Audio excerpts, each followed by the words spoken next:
This is the Frat House Sports Show.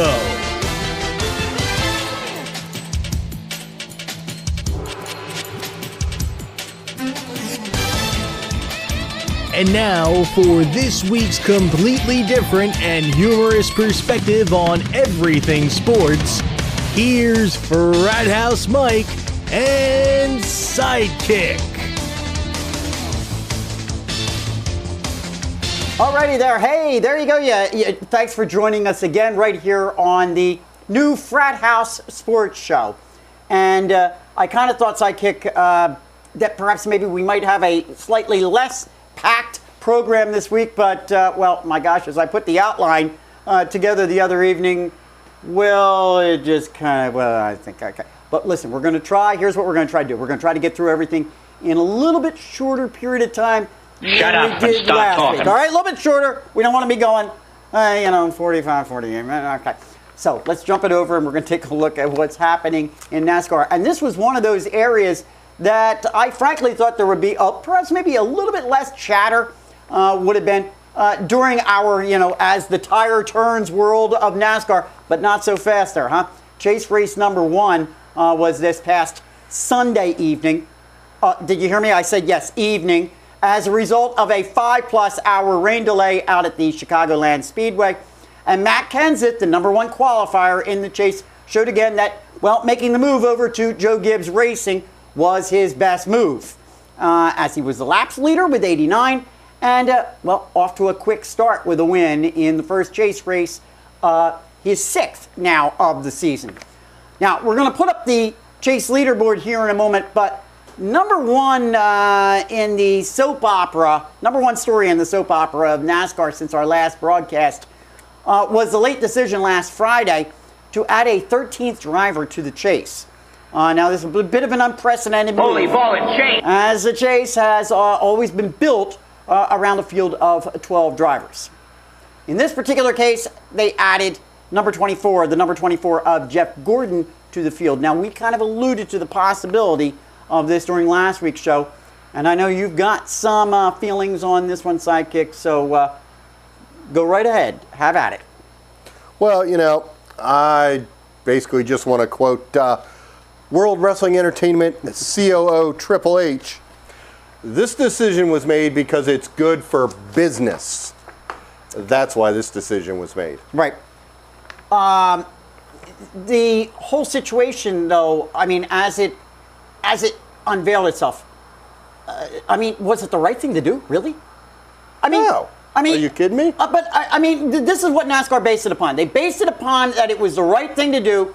I made the argument. They based it upon sponsorship. They based it upon money. That's what this comes down to. I'm talking about what they actually stated. Let's talk about what they actually stated. They don't give 2 hoots about integrity. If they gave 2 hoots about integrity, they wouldn't have put Gordon in there on Friday the 13th. We alluded to it last week. It was the one thing that we were afraid possibly could happen. We talked about the fact that the whole Logano situation was leading up to the potentiality of that. Now, as it turned out, I was talking about it here Friday night before it all went down. That, in fact, I don't know, it didn't seem it had anything to do with that at all, because really when it comes right down to it, Logano, had he not gotten, well, all right, Logano ended up getting 6th in the chase, but really, he would have gotten in anyhow. He would have gotten the 10th spot. So where was anybody really harmed in all of this? I'm not talking about adding the 13th. I'm talking about not adding the 13th. Why the feeling to have to add Gordon? And you're saying it's just simply because of that's all it's about. Because it's Jeff Gordon, it's Hendrick Motorsports, and it's sponsorship. All right. Plain and simple. Good luck, showboy.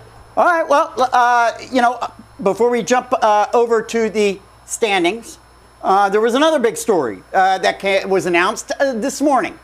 And interestingly, I found this one interesting. It was actually announced officially on their Facebook page. And that was that Napa would be dropping their sponsorship of Michael Waltrip Racing as a result of the NASCAR penalties that were leveled against the team following the controversial Richmond race 2 weeks ago. Now, this is quite a hit to this team. Isn't it? This is a big hit to this team. What's going to be the outcome of this? Well, this is Napa know-how. Know how to tuck their tail between their legs and run off with, and be spineless. That's what this is about. Plain and simple. I think this was a stupid move by Napa for something that they don't even, NASCAR even came out in all their, summation about the penalties and everything, said, we can't prove that there was intentional manipulation of the race. So Napa decided they didn't want egg on their face, so they're going to take their money and they're going to go find another team. Okay, but at the same time, no, and you're right. We brought that up last week on the show, that there was no way that they could actually prove it. However, at the same time, they nonetheless leveled the heaviest penalties we've ever seen leveled in NASCAR against this particular team. Which was bull. All right, no, wait a minute. Back up. I'm the sponsor. I don't care about anything else. That's all I'm looking at. I'm just looking at that. You and I discussed this pre-show, and frankly, I think Napa had to do this. I think that this is what they had to do in order to send a message out there to the fan base and to anybody else watching that, that we have no spine. No, that we have integrity. No, that has nothing to do with integrity. Nothing to do with integrity. Please, are you kidding me? How many other sponsors have we seen leave teams for... This was egregious, and I brought that one up. I thought that this was an egregious situation. We're not talking about something underneath the hood. Yeah, but there was nothing proven. It's a batch of hearsay. It's a batch of circumstantial evidence, and they're going to tuck their tail, and they're going to run and go find another race team. And as it turns out, they're going to stay within NASCAR. We know that. And unfortunately, I'd rather see them out of NASCAR at this point right now. Wow, okay. Some team is going to get the benefit of some hefty dollars coming from Napa. And just remember, with them as your sponsor, if you do anything that they don't agree with, they're going to tuck their tail and they're going to run to another team. Wow. So don't be loyal to them because they're not going to be loyal to you. All right. Well, we're going to agree to disagree, I think, a little bit on this one. And that's any different than any other show? I mean, we do, don't get me wrong, we do agree on from time to time. But when we don't agree, we completely don't agree. And you and I are going to completely disagree with them because I really feel that this is what Napa had to do. I think Napa had to do this. We're talking about something different than any other kind of penalties that we've seen all through just this season. Forget any other seasons, just this season. Let's keep it to that. This is a different penalty than what we've seen before. And I think Napa had to do this. I think that's what they had to do. They had to send a message that, you can't just go out and purposefully affect the outcome of a race. You can't do that. That's not the way to do it. I will withhold my judgment and see if any other sponsors file suit now that Napa has done something like 5 Hour Energy. You're talking specifically to Michael Waltrip. Right. Had made a statement that we're going to evaluate it. So now we'll see what 5 Hour Energy does. Okay, and let me ask you a question. If come the end of the season, Napa's the only one to have left, I will still hold to my thing and say they're spineless. Oh, so you're telling me that if 5 Hour Energy jumps out of it, all of a sudden now at this point you're going to give it more credibility? No, I'm not going to give it more credibility, but if more sponsors were to leave because of it, okay, I can kind of understand a little bit that more people were thinking about this. All but right. I don't see where, this is, I don't see where their business is going to take a huge hit because Clint Boyer spun his car. Okay, and you're right. And I said that pre-show that 3-4 weeks from now everybody's going to have forgotten about this, and certainly by next season nobody's going to remember it. Oh, exactly. What effect potentially does this have to Michael Waltrip Racing? According to Michael Waltrip, 0 to none. Okay. Because he said, that while they liked having Napa as a sponsor, next season they've got the infrastructure and the funding. They will still have 3 teams out. Let's see if they're as cavalier when it all comes to play. Okay, now let's go take a look at the leaderboard. And there you go. There you have it, which technically should reflect 13 places. But honestly, we just ran out of room. And frankly, here at the Frat House Sports, well, we're going to kind of make that our protest statement. We're going to refuse to reflect 13 and the 13th spot. But quickly, let me just reference a couple of things that I did notice off this board, and I'm going to jump it over to you. Jeff Gordon was awarded the 13th position. You can see here, he actually did pretty well in the first race, moved all the way up to number 7. Dale Jr. currently, well, a little bit unfair because we're not showing the 13, and he had nothing to do with anything. But Dale Jr. technically is in the 13th spot. Anything else jumping off at you from the Chase leaderboard? I mean, movers, losers, Sure. What do you see here? Absolutely. The fact that Jeff Gordon's name's on there. We got, where's my good sound drops to say, why are you so cantankerous this evening, huh? Yeah. No, it's not. Jeff Gordon's on seriously, there. anything He else? should be on there. You know what I mean? Russ, Yeah, you sure got some funny ideas about fun. Let's give a little shout out Kurt moved up quite a bit. to 6th place Kurt Busch, Yeah. the only single car team. Well, Ryan did too as well. Ryan Newman's another one that moved up quite a bit. Well, yeah, he moved up, but specifically Front Row Motorsports. Right. Furniture Row, I'm Right. sorry. Furniture Row Motorsports and Kurt Busch. Right. You know, the little team that could. Right, exactly. You know, so. Exactly. Alrighty. All right, well, listen, barring any rain delays, Chase race number 2 comes our way this Sunday up in Loudon, New Hampshire for our second trip to New Hampshire Motor Speedway. Coverage begins at 2 p.m. Eastern Time on ESPN.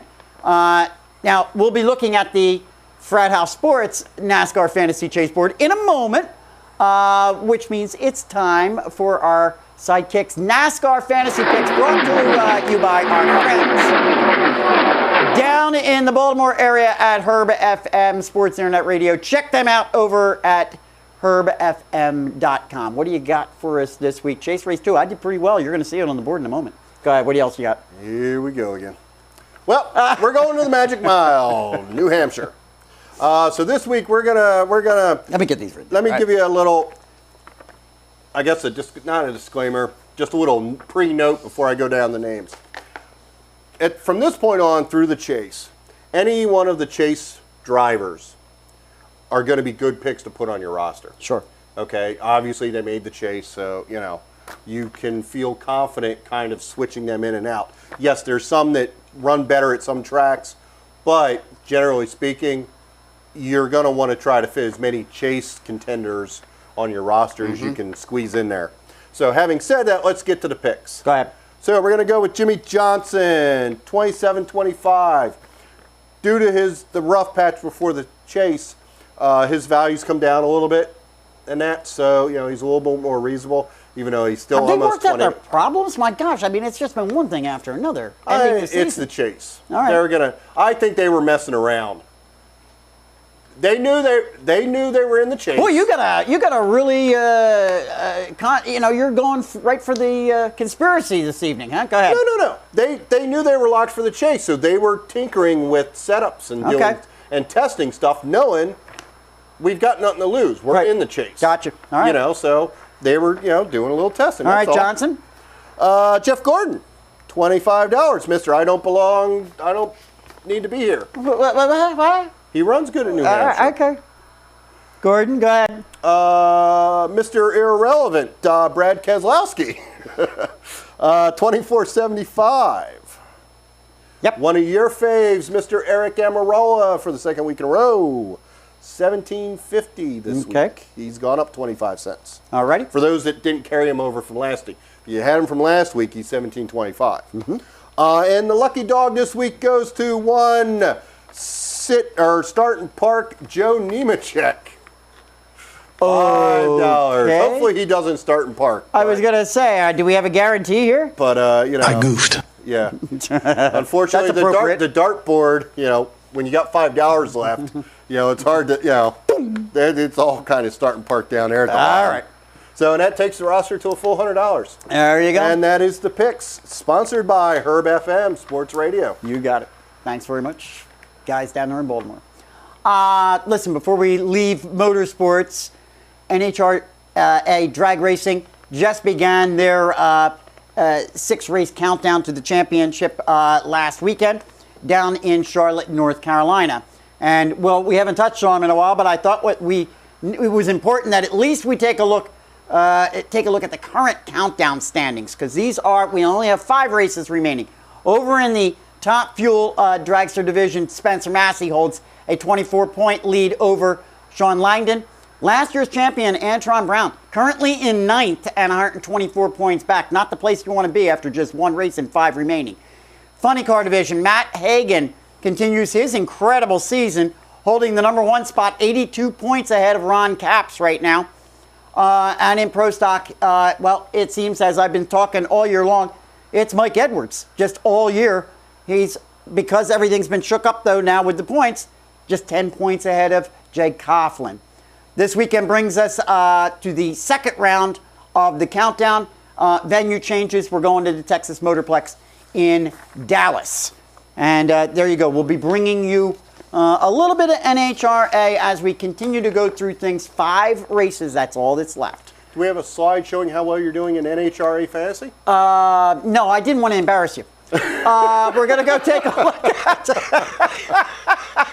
Let's go. We haven't touched on Major League Baseball in a while, and we only have about 10 days remaining in the Major League Baseball season, so we got to talk just a little bit about that, at least the standings, and more specifically, the wild card situation.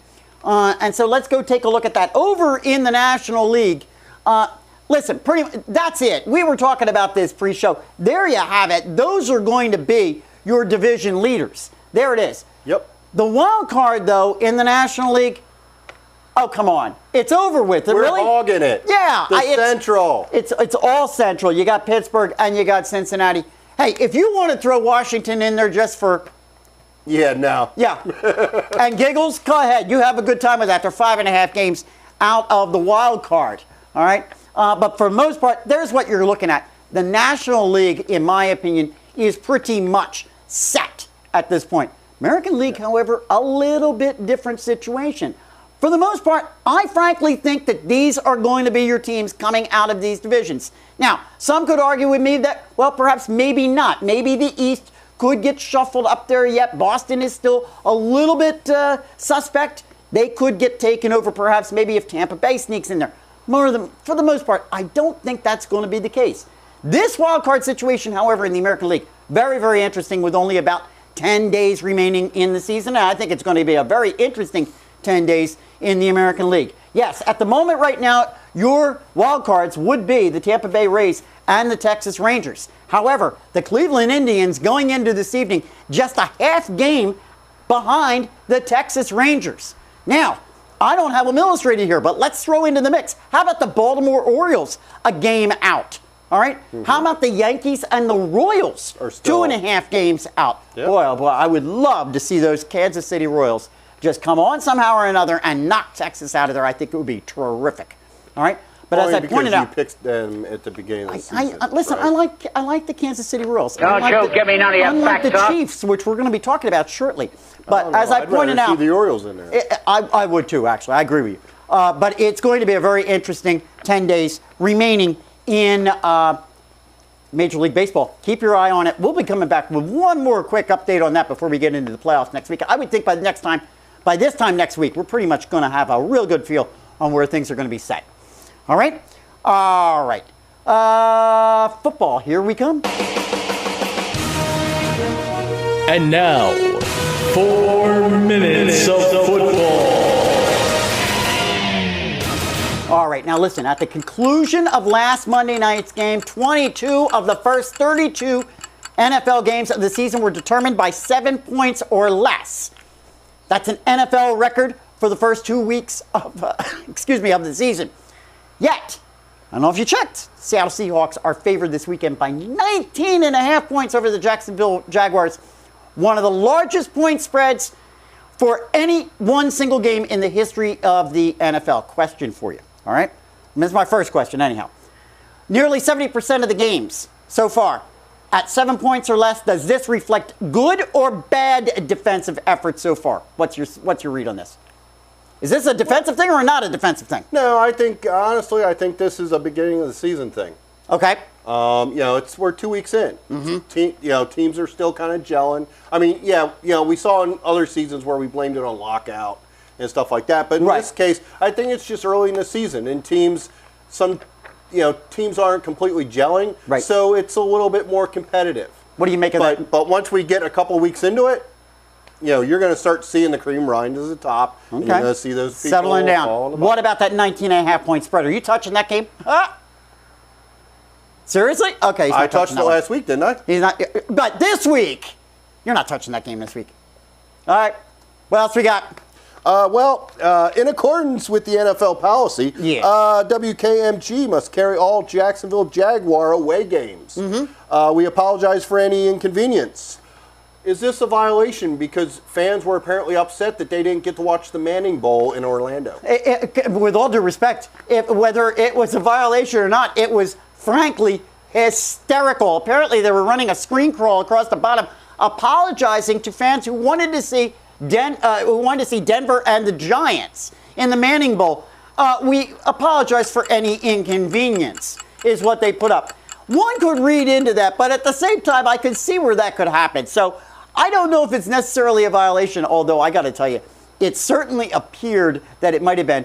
Well, it's an hilarious story, but I think, we apologize for any inconvenience is just a standard tagline. So do I. I actually think it was innocent. I don't think they were actually apologizing. I think they were just putting that in as a standard statement, but it's an hilarious story. I think it was actually innocent. I just think it's so ironic that it happened to the Jacksonville Jaguars and everybody wants to read into it. So I think it actually is quite amusing. In another one, though, it was announced yesterday that the Tampa Bay Buccaneers would not be permitted to wear their famous throwback creamsicle orange uniforms due to compliance issues of the throwback helmet. Now, initially, I was a bit confused by all of this because my thinking was, well, wouldn't this affect any or all teams that wanted to wear throwbacks? I guess I didn't understand it. I thought that all of the uniforms were redesigned to comply with current, I guess, schemes, current whatever the restrictions are. But apparently that's not the case. So we're not going to see the creamsicle uniforms anymore, which I frankly think is a shame. Right. And with all due respect, look, while I understand the NFL is looking out for safety, it's one weekend. Can we just... No, we can't. Okay. Because, we made all this big deal last season about concussions and the lawsuit, the class action lawsuit and everything like that. Right. And now, all of a sudden, it's convenient to say, well, it's just one game. Look here, folks. You wanted player safety. We wanted all, this is unfortunately a player safety thing. But I like and they're not saying that they can't wear the unis. Uniforms. They're not saying they're Come on, you like them unis. Too. Admit it. You like the orange uniforms. No, I like the throwbacks once in a while. Why not? They're always getting slammed in those orange uniforms. I like those. I like them. I'm going to feel bad. That's a violation. I'm sorry if it's a violation. All right, listen. We're going to go take a look at everybody's favorite section of the show, and that's our games and picks of the week, sponsored by our good friends Carl and Jim over at CLW83.com. Get over there, please, for me. Check out their podcast programming, and many thanks to both of them for supporting us and their organizations for supporting us here at our Frat House Sports Show. All right, let's kick it off with game one, and that's tonight's game. And we got the Kansas City Chiefs at the Philadelphia Eagles, and that's, of course, this evening. Here we go. Sidekick, I gotta tell you right now, could there be any more hype for this particular game this evening? I mean, personally, I gotta be honest with you, I'm sick of it. I'm tired of it. I want it to be over. And I also have to admit that this is a rather tough game to pick, to be perfectly blunt with you. Eagles are coming off of what I would describe as a surprising loss to the San Diego Chargers, where they lost in great part, really, thanks to Chip Kelly's clock management. What coach is on this team at the end of the game? At the same time, let's go have a ham sandwich. Yeah, really. At the same time, the Eagles' offense continued to put up incredible numbers, while their defense continued to give up incredible numbers. Now, obviously, part of the hype to this week's game is the return of Andy Reid coming back to Philadelphia already so quickly with his Chiefs team that currently has as many wins as they did all of last season. They're coming off. No, you didn't. Coming off an emotional win over the Cowboys with a 53-yard field goal with less than 4 minutes remaining in the game. I got to bring this stat up. Jamal Charles, the Chiefs star running back, last week, 55 yards. Welcome to Andy Reid football there, Jamal. I could go on and on and on about this game for the next 20 minutes. But let's keep it simple. I'm not going to get into all that. Let's keep it simple. The Eagles are a 3-point favorite. What you thinking on this one, Sidekick? And it goes off to me. Well, you're spitting out stats. Don't forget, Andy Reid had already accumulated half the number of wins that he had last year with the Eagles. Okay. So we're just going to add fuel to the fire on this one. Go ahead. So, in summation, basically here's my comments about this game. It's an unexpectedly stiff defense going up against Chip Kelly's jet-fueled dragster offense against the Eagles' poorest defense. Also going up against the pass-happy buffet killer, no runner. I'm going with the Chiefs on this one. You're going with the Chiefs for your bomb diggity bomb, actually. Yep. Yeah, there it is. Wow. Okay, I'm going to be honest. I've had a really, really difficult time picking this one all day long. I've gone back and forth, back and forth, back and forth. I'm going to I'm going to hesitantly go with the Eagles on this. I think the Eagles' offense is actually going to outlast their defense. I think it's going to be a high-scoring game. I'm expecting Bo to have a big, big game against that weak secondary of the Philadelphia Eagles, but I think in the end, the you're Eagles killing me with this. are going to, persevere. I'm picking the Eagles.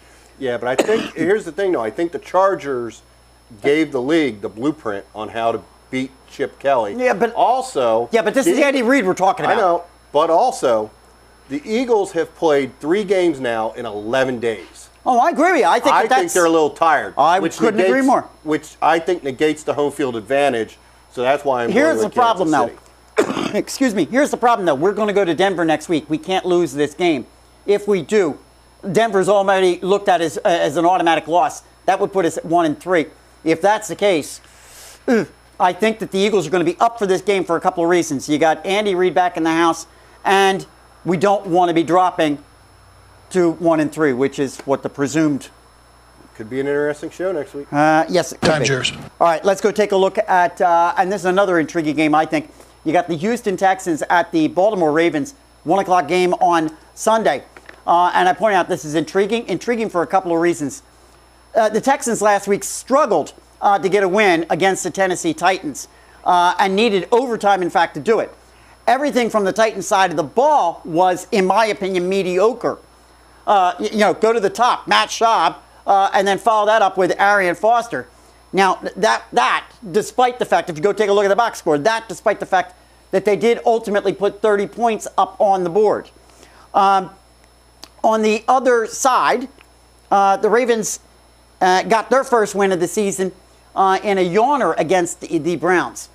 At halftime, the Ravens were down 6-0 and didn't get on the board until late in the third quarter. Ravens, in my opinion, were as equally mediocre. And while everyone has pointed a skeptical finger at the Ravens' defense, their offense, in my opinion, looked anemic. Texans are favored by 2.5 in Baltimore. That's a stone-cold Texans line, if you ask me. Where are you going with this one, Sidekick? Well, Joe Flacco is bringing his big-dollar contract into Houston and proving why he didn't deserve it. Ice, ice, baby, Texans. There you go. And I am picking the Texans as well on that one. Texans all the way. All right? All right. Game 3. Let's go take a look at the Detroit Lions at the Washington Redskins, and that is a 1 o'clock game on Sunday. Question I've got here, is Matt Stafford back? Last week against the Cardinals, he was 24 of 36, 278 yards, 2 touchdowns, no interceptions, 108.3 QB rating. All of that, mind you, in a losing effort. Now, there's been a lot of chatter about Calvin Johnson. A lot of people are saying Calvin Johnson, well, boy, he's not having a very good season. I don't know what the heck they're talking about. Last week, 116 yards in the air, and he had 2 TDs, huh? You got any problems with Calvin Johnson? Other than he's not on my fantasy team. The Redskins are a surprising 0-2, and while all the talk has been the fact that RG3 isn't quite back yet, well, he had 3 TDs and 104 QB rating himself against the Packers. The Redskins are favored by just 2 at home. another one I think is a little bit of a tough call. Where do you see this one going? Well, play along with me. Go ahead. I've got a joke, okay? All right. So just play along. Knock, knock. Who's there? Owen. Owen who? 0-3. The Lions are going to maul the Redskins. The Lions have never won in D.C. They will win this weekend. Stick a fork in the Redskins. They're done for the season. Wow. And you made the Eagles your bomb diggity bomb? I might have to make this my bomb diggity bomb because I'm going to tell you right now, I'm going with Washington. I'm going to tell you why. Yeah, Stafford had a good game last week. We'll see whether he can replicate that one. I still think it's a little bit like this. I think right now he's ranked below the 10 line. He's not in the top 10 right now, I don't believe, in rankings. But that's only after 2 weeks. I understand. But here's the bigger issue. This game is at Washington, and Washington does not want to be dropping to 0-3. Does not. They're going to do everything they possibly can. And if that means they got to pull RG3 and put Kirk Cousins in, that's what Shanahan's going to do. They're going to win this game. Take Washington. So are you calling Shanahanigans? Shanahanigans. There you go. I like that.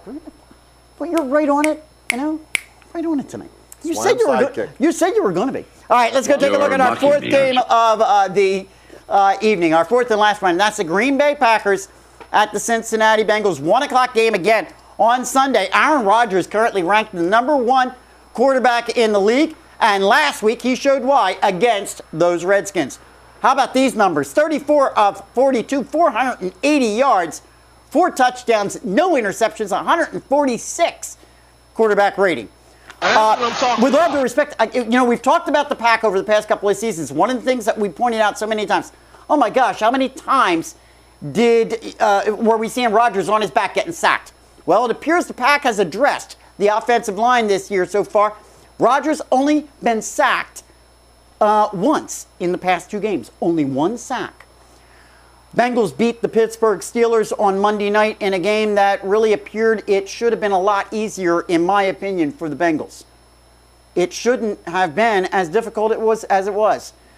Right now, Green Bay, favored by 2 on the road. Does the Ginger Giant have enough against Rodgers? Well, I was going to say that the Ginger Giant this season has been a little inconsistent. Mm-hmm. And they've got a tough test against Green Bay, who's banged up a little bit, but cheeseheads, Green Bay for the win. Going with Green Bay as well on that one. All right. Last minute audibles. Anything else you got on? Oh, well, yeah. Hold on. Let me thank our friends for our picks. Let me thank our friends over there at CLW83. Make sure you get over there and check them out. Thanks very much, guys, for sponsoring our picks of the week. Audibles. Let's take a look at this real quick. Yep. I know that we've got a couple of them. One of the ones that I wanted to bring up real fast, I just got done talking about the Steelers. I just got done talking about those Redskins. Who would have expected that both of these teams would have been 0-2 going into the season? Look, it's early. I think everybody ought to just calm down. USA Today the other day, and they're not the only one. I read another article someplace else, a columnist, both coaches, Tomlin and Shanahan, both being discussed, possibly being on hot seats already this early in the season with 0-2 records. Come on, cut me a break, huh? All right. Hello. Rex Ryan still has a job. And we're talking about Tomlin and... Thank you very much. Thank you very much. Another one that came to my mind, too, and this goes back to a USA Today article that just came out yesterday, and that's Darrelle Revis. All right, Revis Island, all the nonsense and the controversy about him being picked up by Tampa Bay, and oh my gosh, the Jets are leaving him go. Oh, how about this one? Darrelle Revis reporting not too happy down there in Tampa Bay. After just 2 games, not too happy with Greg Schiano, and he, not his cup of tea. Anybody surprised on that one? I mean, seriously. Well, but he did come out on Twitter and say that he's happy to be in Tampa. Well, make up your mind, buddy boy. Make up your mind. You got. Well, I guess he's happy to be in Tampa Bay. Who wouldn't be? You'd be happy in Tampa Bay too. We'd all be happy in Tampa Bay. Yeah, maybe. Yeah, maybe. All right. Warm weather. All right. Bikinis. Speaking of bikinis, yes. Trent Richardson. Yes. Can you imagine? Oh, you're just laughing. Yeah. Just bring up Trent Richardson and just laugh. There's where you go. Yep. What? What? Jim Irsay pulls off the coup. Yeah, and I got to tell you something. I've heard this reported in so many different directions today. I've actually read columns where, in fact, people are praising what the Browns did. Richardson was the number 3 pick overall in 2012. Number 3 pick overall.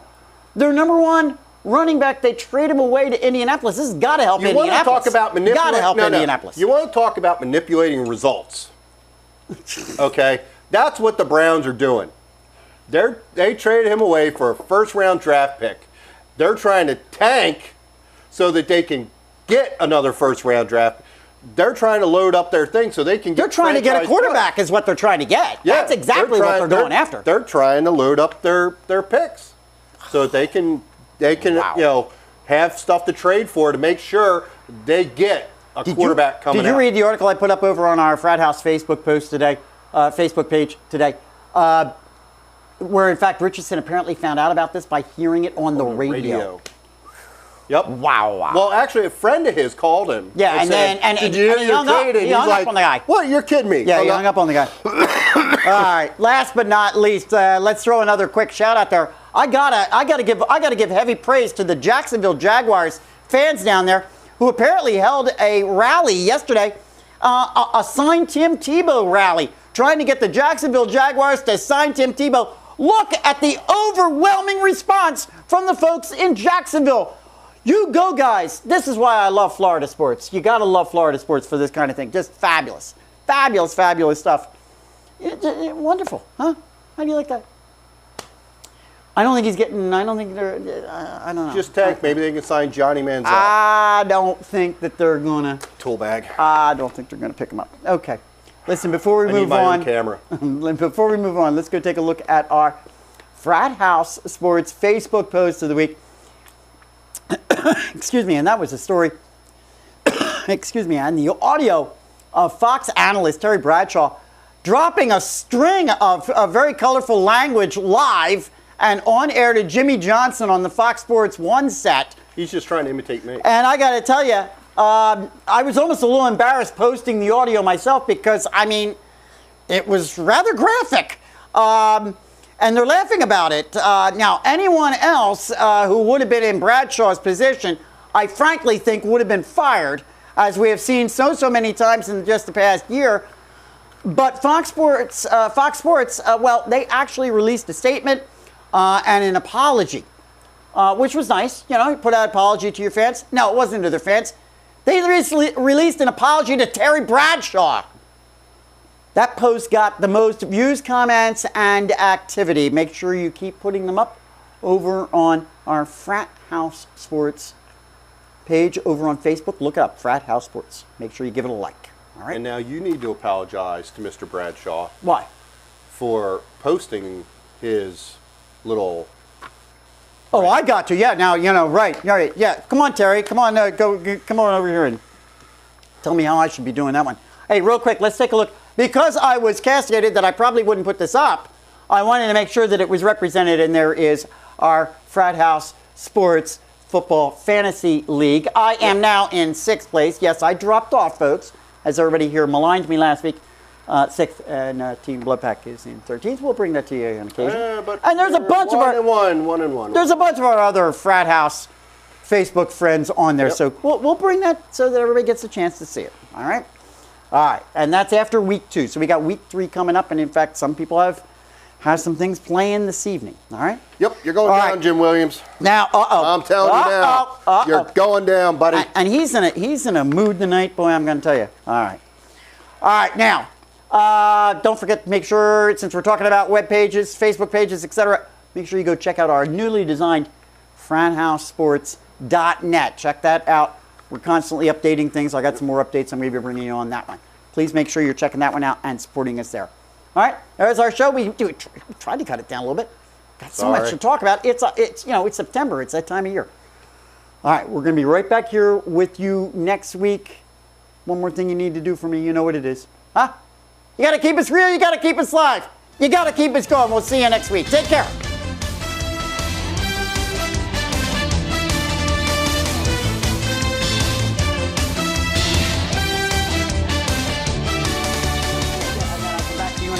anything, anything else jumping out at you, and then I'll leave, if you have anything you want to throw in. Oh, yeah, sure. Okay. Once we're done with that, barring any rain delays, chase race number 2. Go back. Okay. All right, barring any rain delays, chase number 2 comes our way Sunday, Loudon. Okay. You got a pen over there by chance? Yeah. There you go, sir. Looking at the Frat House Sports NASCAR Fantasy Leaderboard in a moment, but means it's our time for our Sidekicks NASCAR Fantasy Picks brought to us by Herb FM, and then bam, right into his fantasy picks. And there are 2 slides because I do bring it up. And whoa, I don't know if anybody notices, but on the new Chase League standings, Team Blood Pack not listed. But you have a circle in you, and Jen's leading the thing, and she gets no props. Yeah, no. Have you not been following the show know, for it's Ultra? YouTube, Yeah. It's all about the talent on screen. We get it. Will you listen to this? I don't know. Wait, go back. I don't know. I still see a Dave Weimer here above. Yeah. But Michael that's McShane. not the Team Blood Pack that we've all come to know and love. And hate. And hello. And hate. Hello. There's our outtake right there. And hate. Yeah, but remember, this season we've expanded to 2 teams. We're now the Hendrick Motorsports of the Frat House. You got Napa's sponsorship. I got you. Okay. So we now have 2. Well, we actually have Napa colors if you look at it. That's my Napa colors. Oh, my bad. That's me. Oh, that's right. I'm like, we have Napa colors. We do. Frat House. We're right. We do. Right here.